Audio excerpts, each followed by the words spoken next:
Welcome to my Introduction to Networking course, also known as ITN. This is the version 7 material preparing learners for the Cisco CCNA 200-301. Cisco curriculum, everything is owned and copyrighted by them. Moving on is the reliability and flow control function of TCP. Again, the data is sent in a specific order.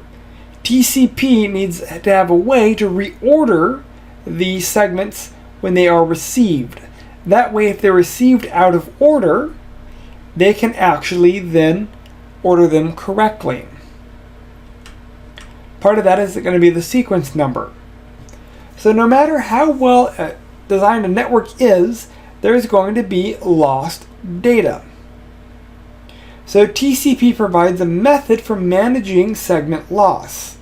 Basically, if there is data that has been not sent or not received, there is a way to send an acknowledgement for what has been received and a null acknowledgement for what hasn't been received, essentially allowing the retransmission of data that was not received.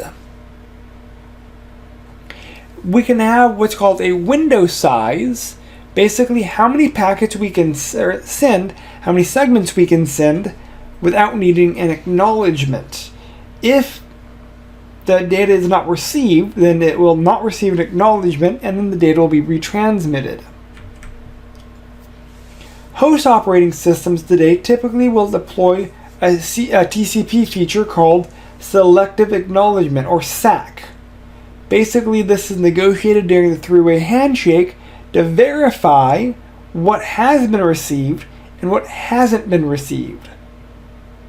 That way, we can guarantee what has been received, and we can have the items that weren't received retransmitted. Again, I've already posted videos on this reliability function, so if you need them, reach out. The overall flow control is basically providing the numbering scheme for our transmission. Basically, we will send X amount of data, and we'll have a sequence number. And within the sequence number, we will start adding data for verification. So if we're sending data, and we know we're sending data between 1 and 1460, then we can start sending sequence numbers based off of that.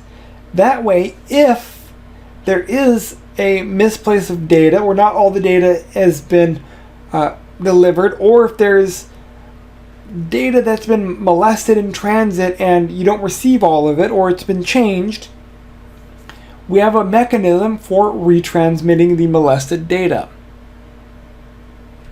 So what is this MSS? The maximum segment size. Basically, this is going to be the same as an MTU. This is the maximum size a packet should be, and that should be around 1500 bytes. A common maximum segment size with overhead should be 1460 bytes. Basically, it's 150 minus 60, because there's going to be 20 bytes for the header, 20 bytes for the TCP header, so it leaves some room for the header data. 20 for the frame, 20 for the IP packet, 20 for the TCP or UDP header.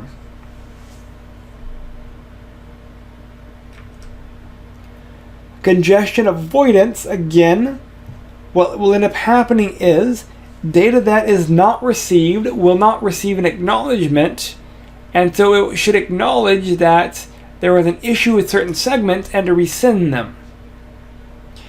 If there is heavy congestion, the receiver may send an acknowledgement of a segment saying this segment is not being received because of congestion, wait, hold, retransmit later. And that's going to be the congestion handling mechanism, a timer, and the algorithm used to calculate time.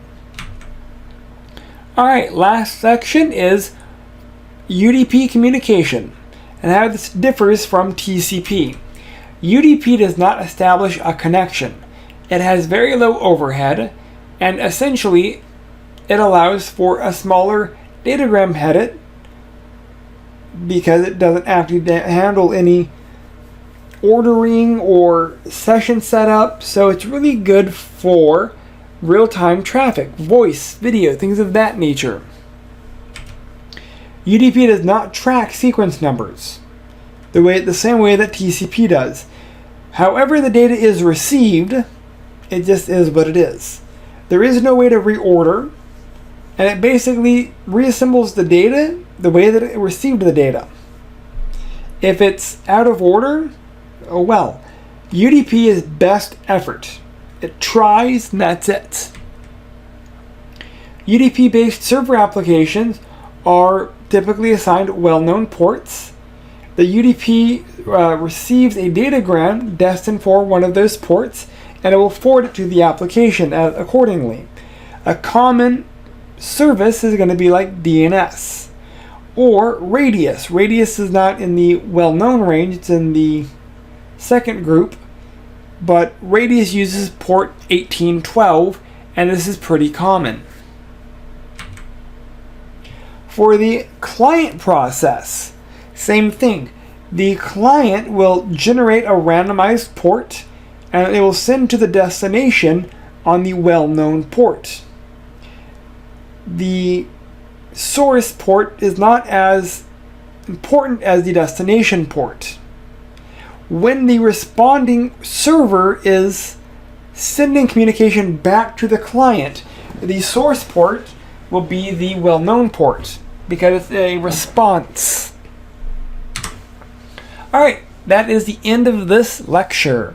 We have a few packets dealing with our communication, generating traffic, looking at TCP and UDP. So what did we learn in this lecture? We talked about sequence numbers of TCP. We talked about the two main transport layer protocols, TCP and UDP. We talked about port numbers. We talked about the characteristics between UDP and TCP. We talked about the applications and how they run off of port numbers. We talked about the maximum segment size, why it's the size it is. We talked about windowing. We talked about reliability for TCP.